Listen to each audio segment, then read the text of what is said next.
pagi. Sebelum kita lanjutkan untuk pelajaran pada hari ini, marilah kita bersama-sama terlebih dahulu membaca doa dan kita khususkan, kita hadiahkan suratul Fatihah untuk guru-guru kita dan kedua orang tua kita dan semua teman-teman. Bismillahirrahmanirrahim.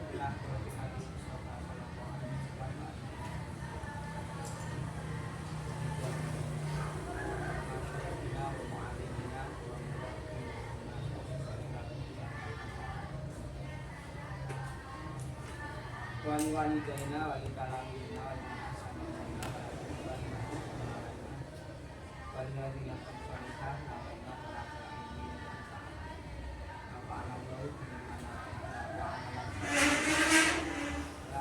Al-Fatihah. A'udzu billahi minasy syaithanir rajim. Bismillahirrahmanirrahim. Alhamdulillahi rabbil alamin. Ar-Rahmanir Rahim. Maliki yaumiddin. Iyyaka na'budu wa iyyaka nasta'in. Ihdinas siratal mustaqim. Siratal ladzina an'amta 'alaihim ghairil maghdubi 'alaihim waladdallin. Rabbighfirli wa liwalidayya amin. Alhamdulillahirabbil alamin. Allahumma shalli ala sayyidina wa maulana Muhammadin Sallallahu alaihi wasallam. wa alihi wa sahbihi wa barik wa sallim ajma'in. Rabbi shrah li sadri wa yassir li amri wahlul 'uqdatam min lisani yafqahu qawli. Amma ba'd. Pada hari ini ya, saya akan melanjutkan pelajaran kita pada minggu lalu, pelajaran SKI. Ada yang masih ingat judulnya apa? Ingat. Apa judulnya kemarin? Perjuangan Rasulullah di Madinah dalam pembentukan masyarakat Islam. Betul sekali. Kita pada hari ini akan membahas kaitannya dengan kepemimpinan Khulafaur Rasyidin. Sebelumnya ya, setelah Kanjeng Nabi kemarin dijelaskan itu wafat, maka umat Islam itu mengalami kekosongan kepemimpinan. Karena apa? Karena Kanjeng Nabi wafat itu tidak meninggalkan warisan. Kanjeng Nabi itu punya anak laki-laki, tapi kebetulan semuanya itu tidak sampai dewasa. Dalam waktu kecil itu sudah pada meninggal. Ada yang tahu siapa anaknya Kanjeng Nabi?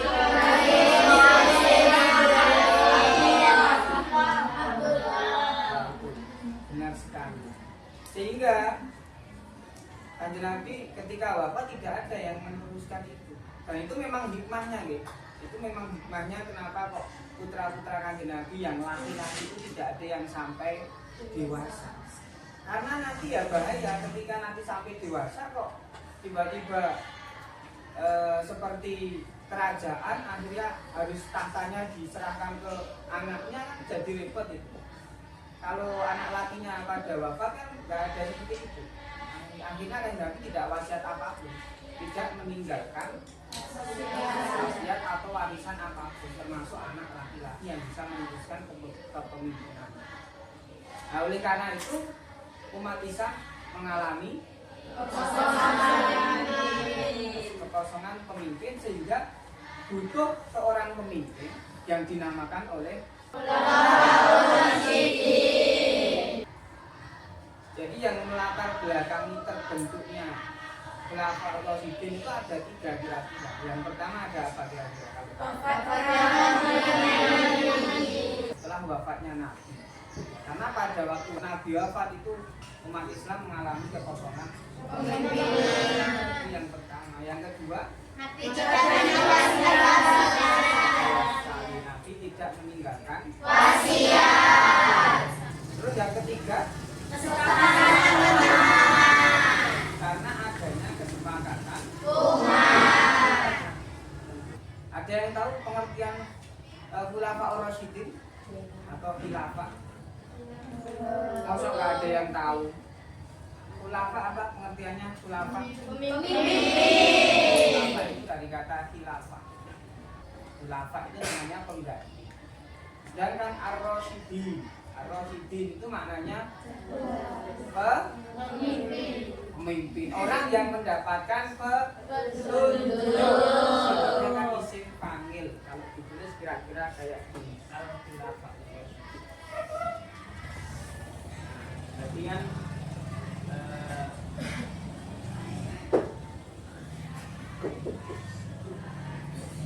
kelihatan?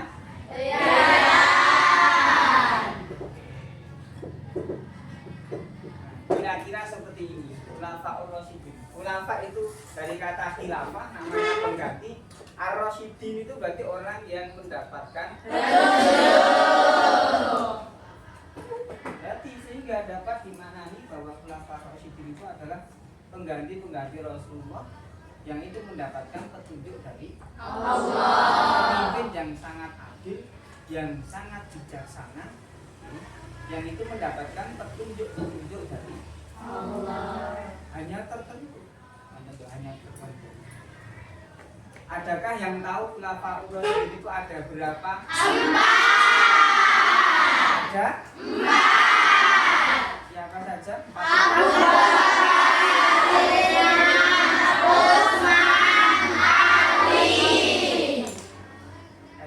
Pada pinter-pinter semua. Tapi juga ada yang berpendapat Khulafaur Rasyidin itu ada 6. Ada 6. Ini ada di kitab Sulamul Munajjah. Itu syarah dari kitab Safinatus Shalah karangan dari siapa yang tahu? Imam Nawawi Al-Ghazali. Nah, Imam Nawawi dalam kitabnya menyebutkan bahwa Khulafaur Rasyidin itu ada 6. Ada 6. Yang 4 masyhur lah. Yang 4 itu ya Abu Bakar, Umar, Utsman, Ali. Lalu siapa lagi? Hasan bin Ali. Terus kemudian Umar bin Abdul Aziz. Itu kalau dalam kitab Sulamul Munajjah. Nah, mereka itu orang-orang yang sangat memang pilihan dari Allah yang mendapatkan petunjuk. Akan tetapi kenapa kok banyak yang menyepakati hanya 4 saja? Terakhir sampai Sayyidina Ali. Itu ada berdasarkan hadis Rasulullah. Hadisnya berbunyi apa? Al-khilafatu ba'di salatuna sanatan. Suma takunu mulukan. Khilafah setelahku itu kurun waktunya hanya 30 tahun. Selebihnya itu dianggap sebagai mulukan, kerajaan, bukan kekhalifah. Lalu setelah kita teliti bahwa yang pertama siapa? Abu Bakar ya? Yang pertama Abu Bakar. Nah, Abu Bakar itu menjabat sebagai khalifah. Itu sekitar 2 tahun 3 bulan 9 hari ya. Di bulan ini 2,5 tahun. Ibu kota pemerintahnya jelas lah kota Madinah. Lalu umur beliau berapa? Ada yang tahu? 63 tahun itu yang masyhur. Kemudian beliau wafat. Wafatnya itu karena apa? Karena kesedihan yang disembunyikan. Karena wafatnya Rasulullah. Karena Abu Bakar itu sangat percaya sekali dengan Rasulullah. Sampai-sampai dengan kesedihannya itu yang berlalu-lalu dia wafat. Terus dikuburkan di kota Madinah bersebelahan dengan makam Rasulullah. Itu Abu Bakar. Kemudian yang kedua, Khalifah Umar bin Khattab itu menjabat khalifah sekitar 10 tahun 6 bulan 3 hari. Kira-kira 10,5 tahun kira-kira. 10,5 tahun. Berarti lama ya, termasuk lama Umar bin Khattab. Dari tahun 634 itu wafatnya Abu Bakar sampai dengan 640. Pemerintahannya sama di kota Madinah. Beliau umurnya juga sama kurang lebih 60 tahun. Nah ini kalau sebab wafatnya Umar bin Khattab itu dibunuh oleh Abu Lu'lu'ah, dikuburkan di kota Madinah bersebelahan dengan makam. Kemudian yang ketiga itu Khalifah Utsman bin Affan. Dia menjabat khalifah itu selama 12 tahun, kurang sedikit lah ya. Kemudian ibu kota pemerintahannya itu di kota Madinah sama. Lalu umurnya ini 88 tahun. Terus sebab wafatnya ini dibunuh oleh penduduk Mesir dan kaum Quraisy. Dikuburkan di kota Baqi'. Itu sejarah singkatnya. Kemudian Khalifah Ali bin Abi Thalib yang terakhir itu menjabat khalifah selama 4 tahun 9 bulan, ya kurang lebih 5 tahun kalau dibulatkan. Terus ibu kota pemerintahnya ini Kufah, umurnya itu 65 tahun. Sebab wafatnya, ada yang tahu sebab wafatnya Sayyidina Ali? Dibunuh atau ditikam dengan kejam oleh siapa? Abdurrahman bin Abdurrahman bin Muljam. Dari menjabat khalifah semua tadi, ketika dihitung kira-kira itu totalnya ya kira-kira sekitar 30 tahun total 4 itu, benar loh. Paham ya? Itu sesuai dengan sabda Nabi yang berbunyi seperti tadi bahwa al-khilafatu ba'di salasuna. Khilafah setelahku, setelah kematianku itu sekitar salasuna sanatan 30 tahun. Cuma takunu mulukan. Kemudian setelahnya itu menjadi kerajaan. Maka dari itu yang dua itu dianggap sebagai kerajaan. Lalu ini ada nilai-nilai yang bisa kita teladani ya, kita dapat dari 4 khilafah tersebut. Yang pertama Abu Bakar. Abu Bakar itu terkenal dengan apa? Jujur dan keteguhan imannya. Kenapa kok dikatakan keteguhan imannya? Abu Bakar itu mendapatkan julukan atau gelar Abu Bakar As-Siddiq. As-Siddiq itu dari kata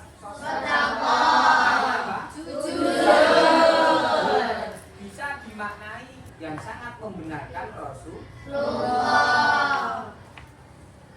Kemudian jasa besar beliau itu membukukan Al-Quran agar tidak hilang setelah banyak sahabat penghafal Al-Quran yang telah gugur. Nah barokahnya itu sampai sekarang ini itu merupakan jasa dari Abu Bakar membentuk satu Al-Quran sampai sekarang 30 juz, termasuk salah satu jasanya Abu Bakar, jariahnya Abu Bakar.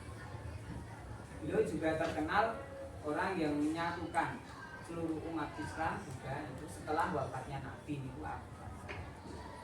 Kemudian Umar, Sayyidina Umar bin Khattab itu terkenal dengan apanya?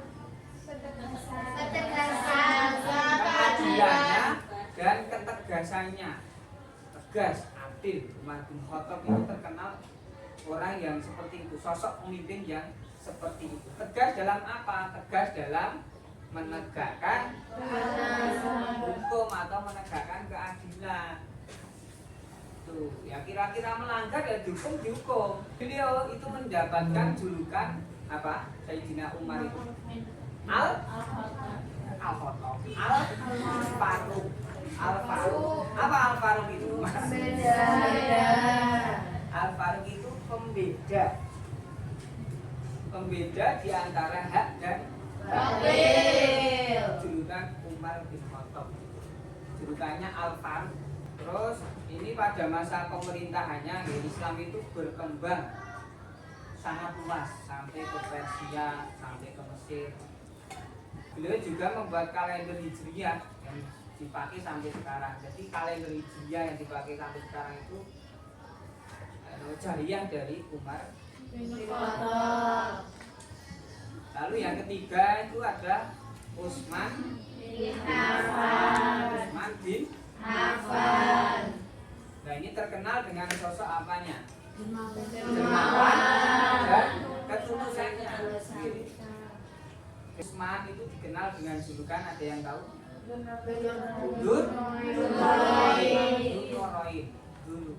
Nurroin.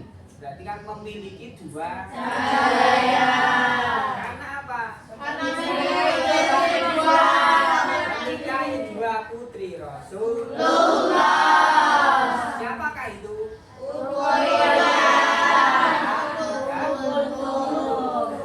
Ruqayyah wafat kemudian menikah dengan Ummu Kulthum. Kemudian yang terakhir itu ada Ali. Nah, Ali itu terkenal dengan Kepandaiannya dan kebijaksanaannya itu Sayyidina.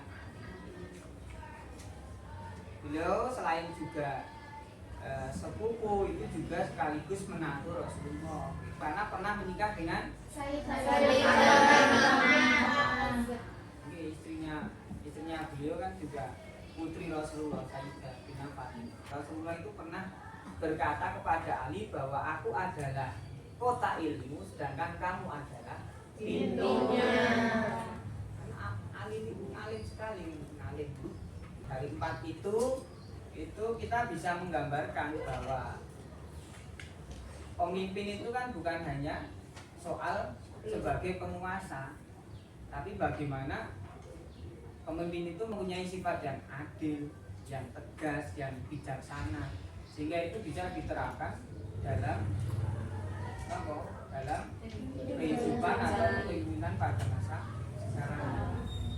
Jadi bukan soal berkuasanya, tapi bagaimana dia bisa mengayomi rakyat, adil terhadap rakyat dan seterusnya. Itu kaitannya dengan pemimpin yang bisa kita ambil. Nah dari 4 itu saya ingin memberikan tugas berupa kelompok. Kelompoknya itu kita bagi menjadi 8 kelompok. 8 kelompok. Nanti kelompoknya sesuai dengan khalifah. Artinya berarti nanti per khalifah itu mendapatkan dua kelompok nih berarti ya. Kita langsung aja kita bagi sesuai dengan baris. Nanti kan berarti kalau 4 butuh 8. Nah ini 1 kelompok 1 berarti kelompok 1 siapa? Abu Bakar. Terus belakangnya ini Umar. baris belakangnya Usman. baris belakangnya Ali. terus baris ke belakangnya kembali ke kelompok 1 lagi, kembali ke Abu Bakar. Bakar. Oke, Abu Bakar belakangnya Umar. belakangnya Usman. Nah karena kurang 1 kita ambilkan yang sisi bagian kiri ini kelompok Ali. Terus perintahnya apa? Perintahnya itu silakan berkelompok menulis khalifah, nama khalifahnya, juga menulis sifat keteladanannya. Kemudian silakan dibahas, berikan contoh sifat teladan tersebut penerapannya dalam kehidupan di kelas. Minimal 3, 1 kelompok minimal menulis 3. Silahkan dikerjakan, berdiskusi sampai kira-kira ya 5 menit sampai 7.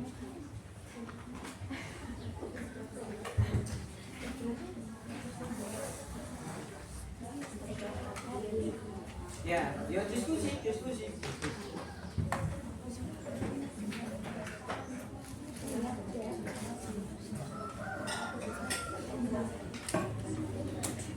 Satu menit lagi. Sudah, Pak. Ya. Oke, kalau sudah kita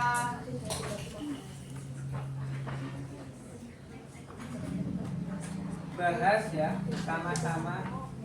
Silakan nanti berkelompok menyebutkan. Berdiri atau duduk? Duduk aja. Ya. Ya, perwakilan dari kelompoknya yang sudah dibahas itu untuk mengutarakan hasil diskusinya. Dimulai dari kelompok Yang pertama Abu Bakar. Yo. Setelah jalan Abu Bakar As-Siddiq. Abu Bakar As-Siddiq memiliki sifat jujur dan bersih imannya. Contoh yang bisa dilakukan di kelas seperti tidak mengerjakan tugas, maka berlaku berkata jujur bahwa tidak mengerjakan tugas. Kemudian tidak tergoyah dengan hawa nafsu. Ya, terus Yang terakhir yakni mengakui ketika berbuat salah. kelompok yang setelahnya mati otak satu. Siapa yang mewakili silakan.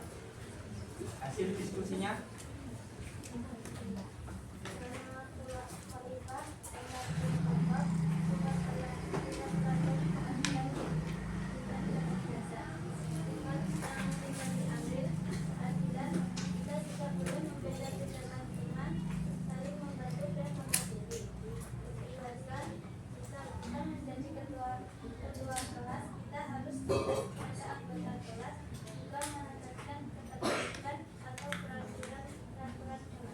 Oke, baik. Terus selanjutnya kelompok yang selanjutnya perwakilan hasil diskusinya. Dari sahabat Usman bin Affan memiliki sifat dermawan dan tulus. Contoh-contoh yang dapat kita teladani, yang pertama kita sebagai pelajar harus tulus kepada teman atau saling membantu satu sama lain. Terhadap teman kita juga harus saling berbagi makanan ataupun yang lainnya. Mencontek boleh nggak? Tidak, Kan berbagi. karena itu perbuatan yang buruk. Ya, terus. Yang ketiga itu tidak pamrih terhadap teman-teman. Oke, baik sekali. Kita lanjutkan kelompok yang setelahnya. Kelompok 4. Ali bin Abi Thalib 1. Ali bin Abi Thalib memiliki sifat atau sifat yaitu cerdas dan bijaksana. Teladan. Keteladanan yang bisa diambil ketika kelas yaitu kita aktivitasnya, terus semangat belajar, terus bersungguh-sungguh dalam belajar. Kemudian keteladanan dari sifat bijaksana yaitu ketika bermusyawarah kita harus tetap mendengarkan pendapat orang lain.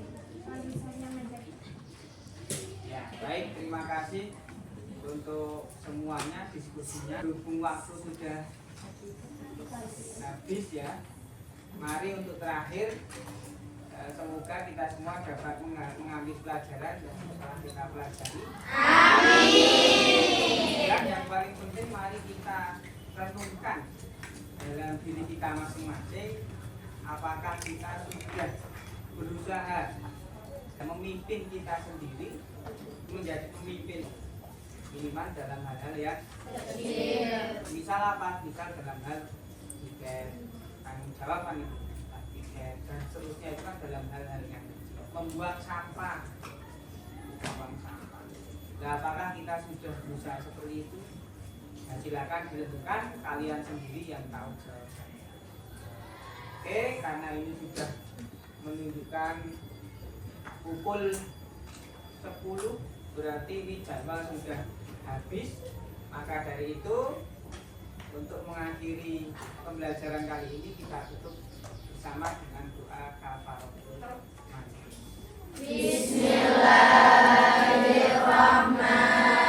Bismillahirrahmanirrahim.